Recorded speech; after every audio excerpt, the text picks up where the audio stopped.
Dear parents, teachers, students, आज मैं आपके समक्ष प्रोटेक्टिव टेक्निक पार्ट 2 को लेके उपस्थित हुआ हूँ।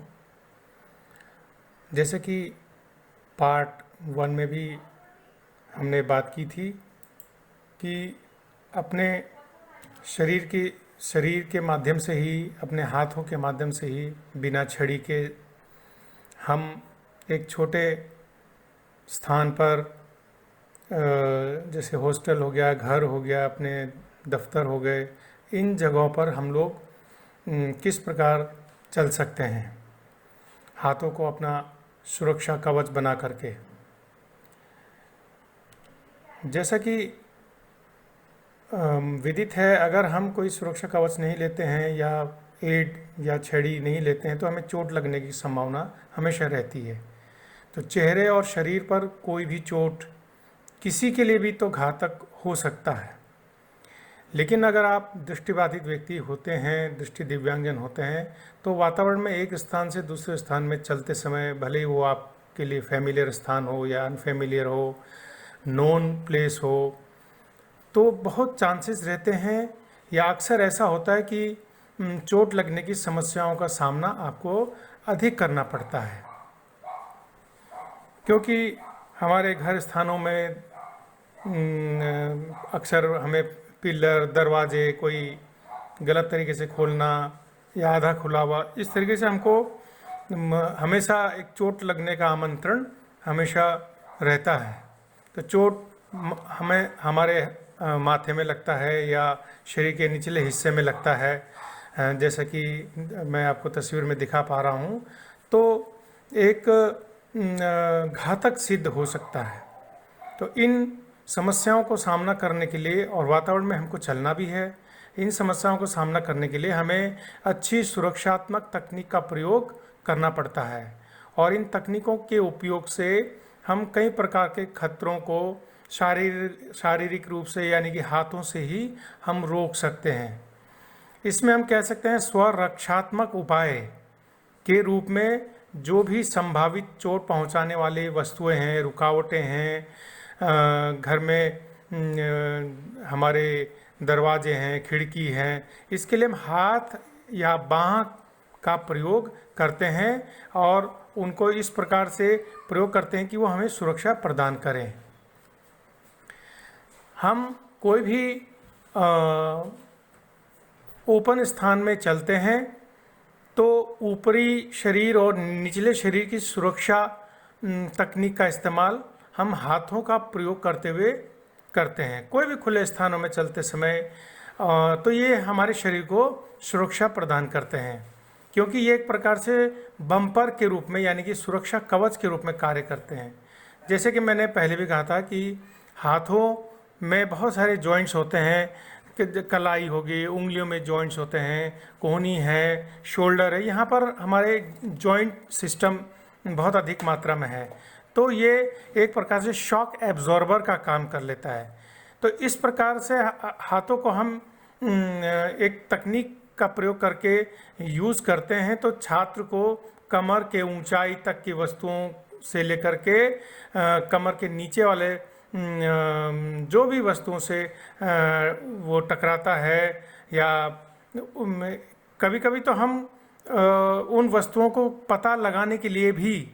उनको खोजने के लिए भी, और उन बाधाओं को पार करने के लिए भी, या हमारी रक्षा करने के लिए भी हमें सक्षम बनाती है। जैसे कि तस्वीर में बालक अपने हाथ का प्रयोग करते हुए वॉश बेसिन का इस्तेमाल कर रहा है। न सिर्फ इसने अपने आप को वॉश बेसिन से टकराने से बचाया, बल्कि सॉफ्ट हैंड का प्रयोग करके वह वॉश बेसिन को एक रेफरेंस पॉइंट मान करके अपने आप अपनी स्थिति को भी जान सकता है। इसके अलावा ये जो सेल्फ प्रोटेक्शन तकनीक हैं, इनका प्रयोग हम लोग साइटेड गाइड टेक्निक, यानी कि दृष्टिवान सहायक तकनीकों के साथ भी, ट्रेलिंग के साथ भी, जिसको हम अनुगामी कहते हैं, और बाहरी और आंतरिक क्षेत्रों में मोबिलिटी करते समय, लॉन्ग कैन के साथ मोबिलिटी करते समय भी हम प्रयोग में ला सकते हैं। Lower body protection protective technique में होता क्या है? लोअर बॉडी प्रोटेक्टिव टेक्निक में उपयोगकर्ता या प्रशिक्षु ट्रेनी इस प्रकार से अपने अग्रभुजाओं को यानी कि हाथ के आगे वाले हिस्से को शील्ड या बम्पर के रूप में रख करके तकनीक का प्रदर्शन करता है, जिससे कि शरीर के निचले हिस्से को किचन के काउंटर्स, टेबल के किनारों, कुर्सियों या सोफे के पीछे वाले हिस्से से अपने आप को बचा सकता है। जैसे कि यहाँ तस्वीर में आप देख पा रहे हैं, छात्र ने अपने हाथों को इस प्रकार से आगे रखा है कि उसने टेबल के किनारे से अपने आप को बचाया। यहाँ पर यह भी बात याद रखना महत्वपूर्ण है कि यह तकनीक केवल आपके पेट या कमर क्षेत्र की आंशिक रूप से सुरक्षा करेगी और ये आपको ड्रॉप ऑफ जैसे कि ऊपर जाती हुई सीढ़ियाँ, नीचे आती हुई सीढ़ियाँ और रैंप के पास जाने के बारे में चेतावनी नहीं देती है। अधिकतम सुरक्षा के लिए आप दोनों टेक्निक यानी कि ऊपरी और निचले शरीर के सुरक्षात्मक तकनीकों का इस्तेमाल कर सकते हैं। लंबे सफ़ेद छड़ी के साथ या साइटेड गाइड के साथ भी संयोजन करके हमें इसका प्रयोग करना चाहिए। इसमें स्टेप्स क्या क्या हैं, जैसे कि तस्वीर में आप देख रहे हैं कि बालक ने अपने हाथ को आगे किया हुआ है। इसमें शिक्षक छात्र को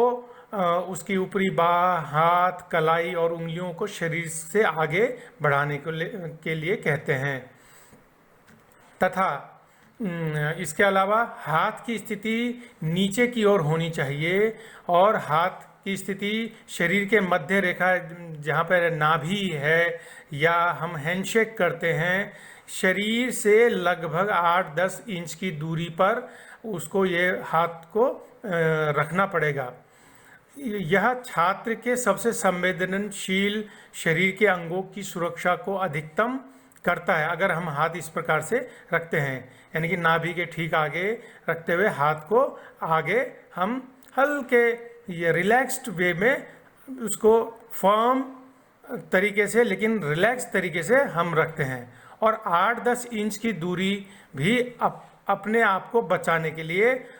यह पर्याप्त प्रतिक्रिया समय प्रदान करती है। यानी कि आप जा रहे हैं, थोड़ा तेज़ी से भी जा रहे हैं तो भी आप का हाथ टकराता है किसी कॉर्नर से, किसी टेबल के कॉर्नर से, तो आपको ये रिएक्शन का समय जरूर दे देगा, आपको ठिठकने का मौका अवश्य दे देगा।